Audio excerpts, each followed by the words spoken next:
Hello दोस्तों, नमस्कार। मैं ईश्वर नामले यस मनी विज्ञान में आपका स्वागत है। और आज की वीडियो में हम पढ़ने जा रहे हैं। इस प्रकार से देखेंगे हाइड्रोजन अणु की संरचना, इसके बाद नाइट्रोजन, फिर ऑक्सीजन अणु की संरचना देखेंगे। आइए शुरू करते हैं। कल यहाँ से हमने छोड़ा था, वहाँ के बाद हम प्रारंभ करने जा रहे हैं।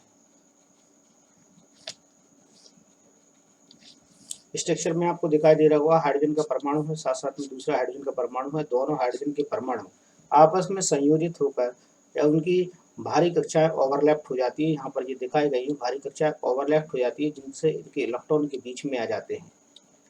एक्स एक्स रूप में दिखाई दे रहा है, इसलिए दोनों इलेक्ट्रॉन एक दूसरे से ओवरलैप होने के कारण ही दोनों कक्षाओं में दिखाई देते हैं। इसके कारण हाइड्रोजन पर दो दो इलेक्ट्रॉन माने जाते हैं, अर्थात एक परमाणु पर दो इलेक्ट्रॉन काउंट किए जाते हैं, अर्थात उनके बीच में दो इलेक्ट्रॉन हो जाते हैं, जो कि दोनों की गिनती में आते हैं। ये देखेंगे, इस तरह से बने हुए अणुओं में सबसे सामान्य अणु हाइड्रोजन का है। जैसा कि आपने पहले अध्ययन किया है, हाइड्रोजन की परमाणु संख्या एक है, अतः इसके के कोष में एक इलेक्ट्रॉन है तथा के कोष को भरने के लिए इसको एक और इलेक्ट्रॉन की आवश्यकता होती है। हाइड्रोजन के दो परमाणु अपने इलेक्ट्रॉनों की साझेदारी करके हाइड्रोजन का अणु H2 बनाते हैं और परमाणु स्वरूप हाइड्रोजन का प्रत्येक अणु अपने निकटतम उत्कृष्ट गैस हीलियम के इलेक्ट्रॉन विन्यास को प्राप्त कर लेता है। अर्थात तो ये एक एक और इलेक्ट्रॉन का साझा करके H2 अणु बनाते हैं साझेदारी से, और हीलियम का इलेक्ट्रॉन विन्यास प्राप्त कर लेते हैं। हीलियम गैस का इलेक्ट्रॉन विन्यास किस प्रकार से प्राप्त कर लेते हैं हम देखेंगे, जिसके के कोष में दो इलेक्ट्रॉन होते हैं। ठीक है, आगे चलते हैं।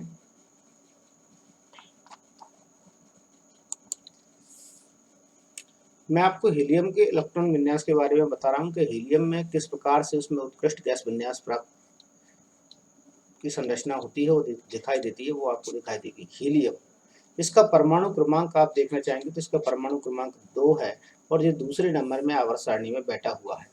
दूसरे नंबर आवर्त सारणी में बैठा हुआ है। जब इसकी हम संरचना स्ट्रक्चर देखते हैं तो हमें दिखाई देता है किस प्रकार से इसकी संरचना को देखते समय कि इसकी वाह्यतम कक्षा में, अर्थात पहली कक्षा ही इसकी वाह्यतम कक्षा होती है और उसमें दो इलेक्ट्रॉन फिल होते हैं।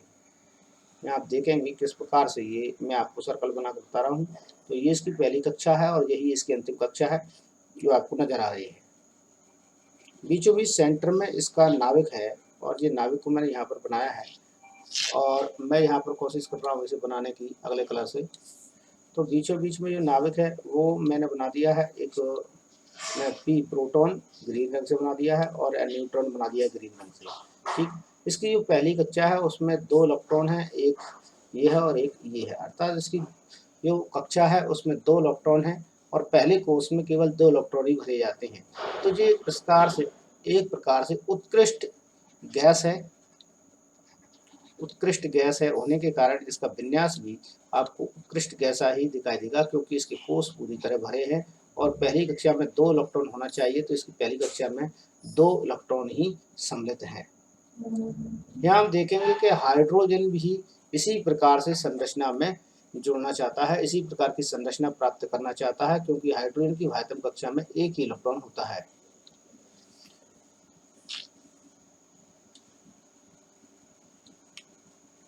यहाँ भी आप हाइड्रोजन के बारे में देख लेंगे कि हाइड्रोजन की संरचना में एक इलेक्ट्रॉन किस प्रकार से होगा, और मैं उसे आपको बता रहा हूँ।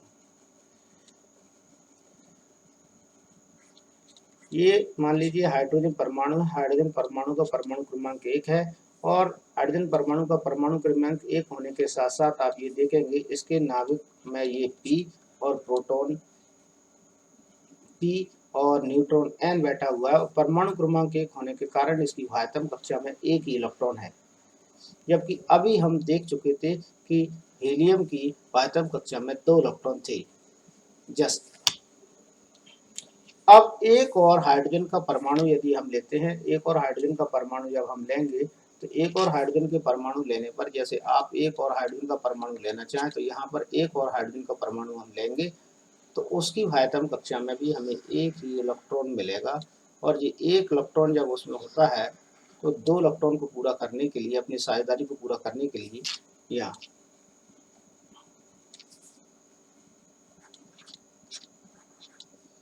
इसकी कक्षा में भी ये एक इलेक्ट्रॉन है, ये अपनी कक्षा में दो दो इलेक्ट्रॉन पूरा करने के लिए दोनों आपस में ओवरलैप होते हैं, अर्थात एक दूसरे के समीप आ जाते हैं।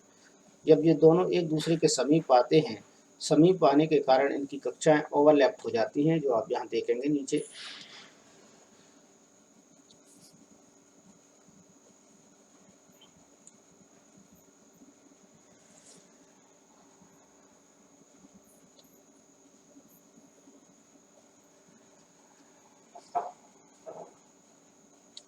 ये देखिए आप,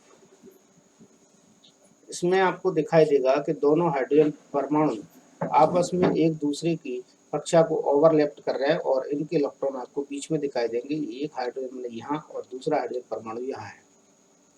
तो दोनों हाइड्रोजन परमाणु के एक एक इलेक्ट्रॉनों का साझा हो जाने के कारण इनके बीच में एकल बंध का निर्माण हो जाता है, अर्थात हाइड्रोजन को फिर इस प्रकार से लिखा जा सकता है, हाइड्रोजन बॉन्ड हाइड्रोजन। और फिर हम इसे नीचे इस प्रकार से भी लिख सकते हैं, H2 अणु के रूप में भी हम इसे लिख सकते हैं।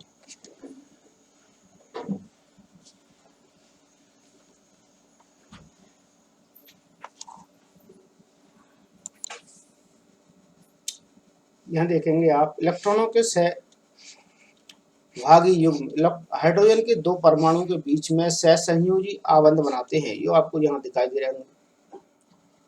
ये इस आबंध को दो परमाणुओं के बीच में एक रेखा के द्वारा व्यक्त किया जाता है। जो रेखा के द्वारा व्यक्त किया जाता है वो आपको यहाँ पर दो हाइड्रोजन बने हुए उनके बीच में एक बॉन्ड लगा दिया गया है, ये रेखा के द्वारा प्रदर्शित किया गया है, जिसे चित्र 4.2 में दर्शाया गया है, जो कि आपको इस प्रकार से दिखाई देगा। ये इसी प्रकार से ये बता रहा है क्लोरीन परमाणु की संख्या 17 है, इसका इलेक्ट्रॉन विन्यास तथा संयोजकता क्या होगी, ये मैं आपको दिखा दूंगा। अभी हम देखेंगे क्लोरीन द्विपरमाणु अणु बनाती है तथा क्या आप इस अणु की इलेक्ट्रॉन बिंदु संरचना बना सकते हैं। याद रखिए, केवल संयोजकता कोष इलेक्ट्रॉन ही चित्रित करने की आवश्यकता होगी, केवल हमें संयोजकता कोष ही यहाँ पर बताना है, और संयोजक कोष में इसमें कितने इलेक्ट्रॉन होते हैं ये भी हमें वहां पर प्रदर्शित करना है, तो ये हम यहाँ पर देखने की कोशिश करेंगे। चलिए आइए चलते हैं क्लोरीन के अणु की ओर। यहाँ हम देख पाएंगे कि क्लोरीन में किस प्रकार से संरचना इसमें दिखाई गई है, और क्लोरीन के परमाणु की स्ट्रक्चर हमें यहाँ दिखाने की कोशिश की जा रही है। जहाँ पर देखेंगे क्लोरीन का जो परमाणु है, तो आपको नजर आ रहा होगा कि ये क्लोरीन का परमाणु है, साथ साथ में क्लोरीन के परमाणु की वाह्यतम कक्षा में आपको इलेक्ट्रॉन की संख्या जो प्रदर्शित हो रही है वह वास्तव में 7 हो रही है। 7 इसमें इलेक्ट्रॉन की संख्या है, ये आपको काउंट करेंगे तो आप इसमें 7 ही नजर आएंगे, 1 2 3 4 5 6 एंड 7। इसी प्रकार से 1 2 3 4 5 6 7।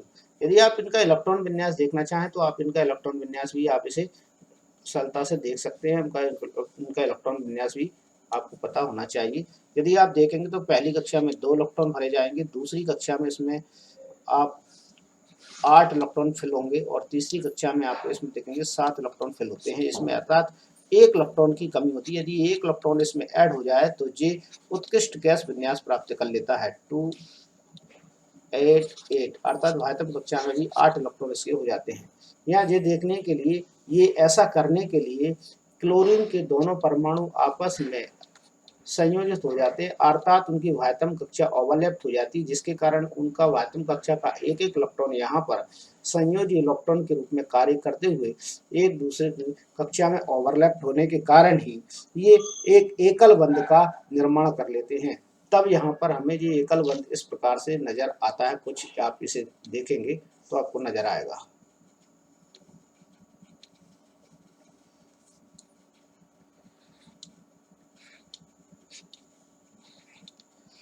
ये एक इलेक्ट्रॉन मान लीजिए ये इसका है, और यहाँ पर ये इसका इलेक्ट्रॉन, इन दोनों के बीच में एक सीधी रेखा खींच के हम इस इलेक्ट्रॉन बॉन्ड को दर्शा रहे हैं। ये क्लोरीन का बंध है, ठीक ना, ये क्लोरीन क्लोरीन के बीच में बना सहसंयोजी बंध है, ये क्लोरीन की कक्षा में सहसंयोजी बंध है। और ये 6 इलेक्ट्रॉन इनके जो बंध बनाने में भाग नहीं ले रहे हैं या संयोजी इलेक्ट्रॉन के रूप में कार्य नहीं कर रहे हैं, वो यहाँ पर आपको दिखाई देंगे।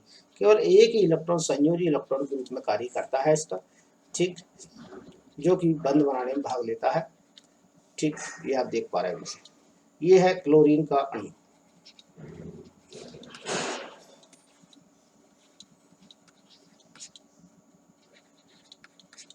क्लोरीन का अणु, इसे हम लिख सकते हैं Cl2।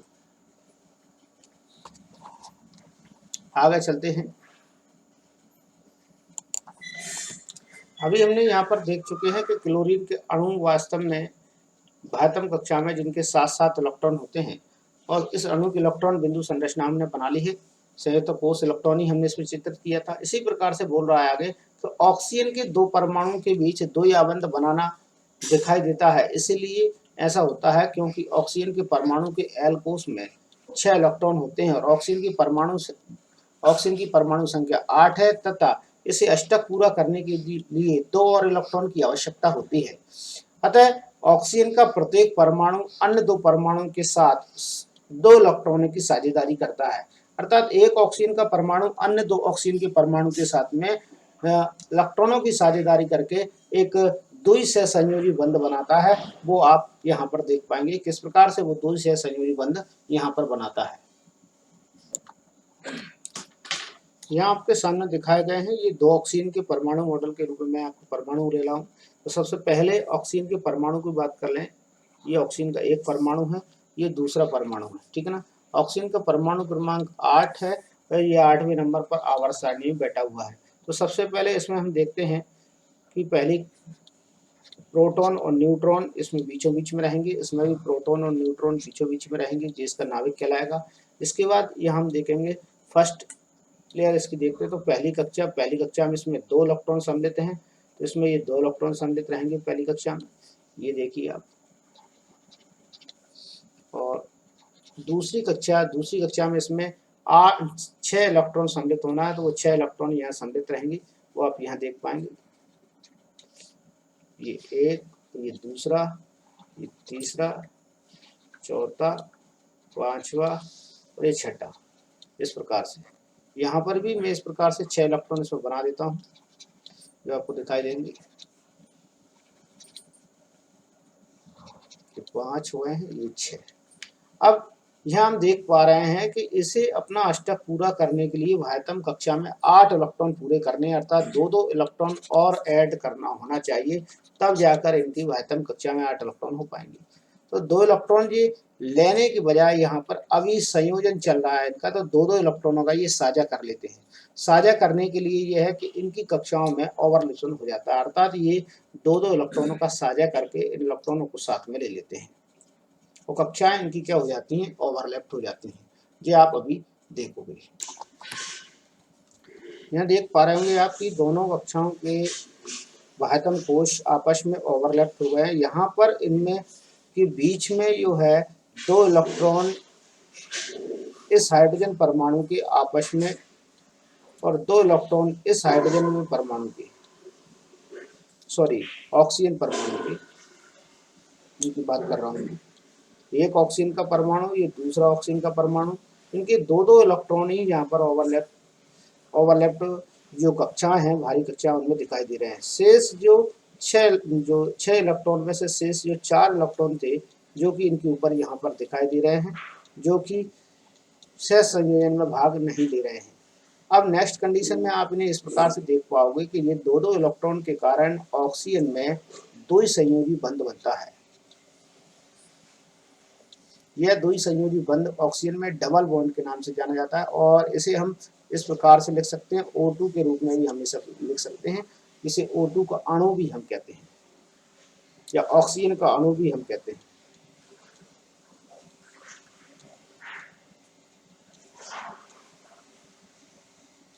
ऑक्सीजन का अणु।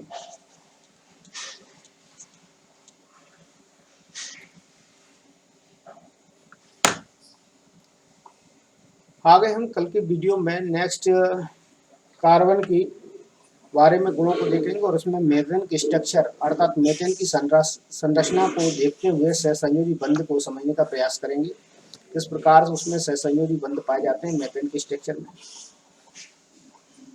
यदि आपको वीडियो अच्छा लगता है तो आप वीडियो शेयर कीजिए, लाइक जरूर कीजिए, और अब तक आपने मेरा चैनल अगर सब्सक्राइब नहीं किया, फर्स्ट बार इसे देख रहे हैं, प्रथम बार देख रहे हैं, तो इसे सब्सक्राइब कर लीजिए, ताकि आपको आगे आने वाले वीडियो का नोटिफिकेशन जल्द प्राप्त हो सके।